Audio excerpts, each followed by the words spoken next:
Querida, graça e paz da parte de Cristo Jesus, nosso amado Senhor e Salvador. Nossa aula de hoje, nossa brevíssima aula de hoje, nosso voo rasante, trata sobre dois assuntos: o batismo nas águas e a ceia do Senhor. Queria falar com isso, tratar desse assunto de uma maneira bem breve, bem rápida. O batismo nas águas é um símbolo da morte, sepultamento e ressurreição de Cristo. Além disso, o batismo nas águas também é um prenúncio da ressurreição dos crentes em Cristo Jesus. Romanos 6, 3 a 5. Romanos 6, 3 a 5, eu penso que vale a pena. Nós lemos, eu espero que você acompanhe com a sua Bíblia todas as nossas aulas. Romanos 6, 3 a 5. Porventura ignorais que todos os que fomos batizados em Cristo Jesus fomos batizados em sua morte? Fomos, pois, sepultados com ele pelo batismo. Olha aí o simbolismo. Para que, como Cristo foi ressuscitado dentre os mortos pela glória do Pai, assim também andemos nós em novidade de vida. Porque se fomos unidos com ele na semelhança de sua morte, certamente o seremos também na semelhança de sua ressurreição. Então, o batismo nas águas é um prenúncio, é um anúncio prévio da ressurreição que eu e você experimentaremos em Cristo Jesus. Em segundo lugar, o batismo nas águas não é uma opção, é um comando, é uma ordem. Todo discípulo de Cristo deve ser batizado. Eu não me batizo se me é conveniente, ou se eu acho bom ou mal. Eu me batizo porque o Senhor comanda. Eu devo fazer isso voluntariamente e com amor. Mateus 28, 19, texto clássico, ali na grande comissão, Mateus 28, 19. Ide, portanto, fazei discípulos de todas as nações, batizando-os em nome do Pai, do Filho e do Espírito Santo. O batismo é na Trindade, é no nome singular das três pessoas. Um só Deus, três pessoas. Então, esta é a ordem que Jesus deixou para a sua igreja. Se você é um crente, você deve ser batizado.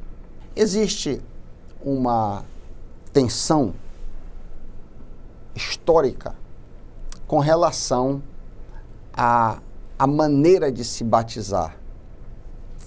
Algumas igrejas batizam por aspersão, salpicando água na cabeça do batizando. Algumas outras igrejas batizam por afusão, derramando água na cabeça. Mas a maneira correta de se batizar é a imersão, porque a palavra baptizo, na sua esmagadora maioria das vezes que aparece, quer dizer imergir. Essa é a forma correta. João Batista, por exemplo, quando batizava, procurou a região de Salim, onde havia muitas águas.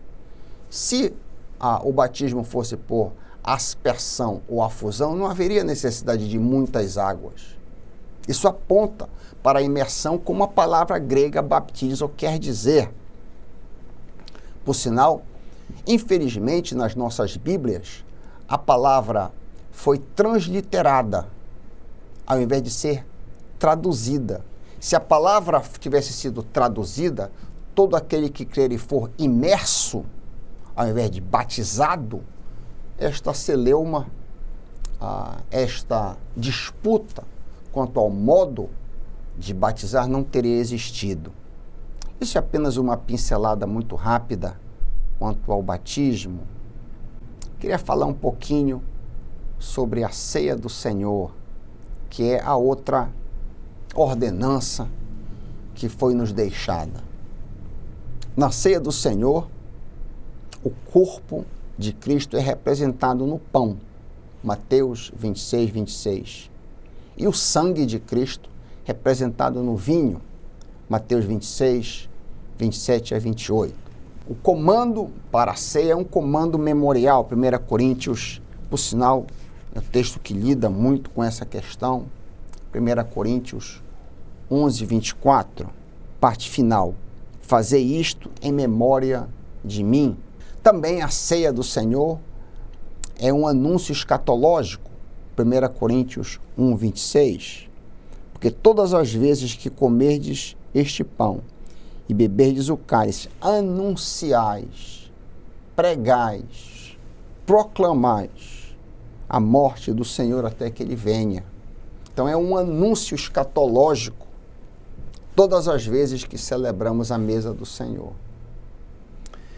Também, na ceia do Senhor, há uma comunhão com Cristo. Isso aqui, entre os evangélicos, não é muito enfatizado. Mas eu queria chamar a tua atenção para 1 Coríntios 10, 16 a 22. Me acompanha na tua Bíblia.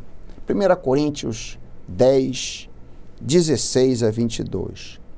Porventura, pode o cálice da bênção que abençoamos não é a comunhão do sangue de Cristo? O pão que partimos não é a comunhão do corpo de Cristo? Porque nós, embora muitos, somos unicamente um pão e um só corpo, porque todos participamos do único pão. Considerai Israel segundo a carne. Não é certo que aqueles que se alimentam dos sacrifícios são participantes do altar? Que digo, pois, que o sacrificado ao ídolo é alguma coisa? Ou que o próprio ídolo tem algum valor? Antes digo que as coisas que eles sacrificam é a demônios que eles sacrificam e não a Deus. E eu não quero que vos torneis associados aos demônios.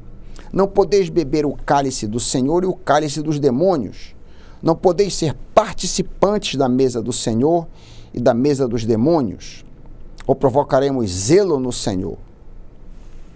O que ele está dizendo aqui, em outras palavras, é que não é possível participar de uma festa pagã, participar de um culto pagão, sem comunhão, de alguma maneira, com aquele Deus pagão, com aquele demônio pagão. Da mesma forma, e aqui é o contraponto, quando a gente participa na comunhão da mesa do Senhor, há uma interação espiritual, como João Calvino colocava. Há um alimentar espiritual em Cristo. O pão continua sendo pão, o vinho continua sendo vinho. Não há aqui nenhuma mágica. O pão é pão, o vinho é vinho. Mas é uma comunhão espiritual, como nós vemos aqui em 1 Coríntios 10, 16. O cálice da bênção é a comunhão no sangue de Cristo.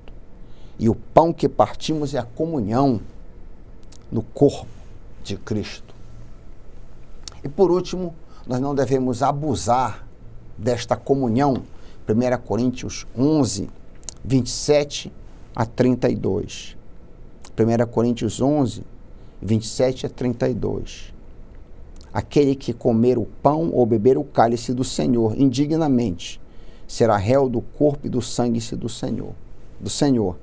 Examine-se, pois, o homem a si mesmo, e assim coma do pão e bebe do cálice. Pois quem come e bebe sem discernir o corpo, come e bebe para julgamento sobre si. Então, muito rapidamente, temos aí as duas ordenanças que o Senhor Jesus deixou para a sua igreja, no qual nós devemos participar sempre que pudermos na mesa do Senhor, e temos a obrigação e o dever de sermos batizados segundo a ordem do Senhor. Em nome de Jesus. Amém.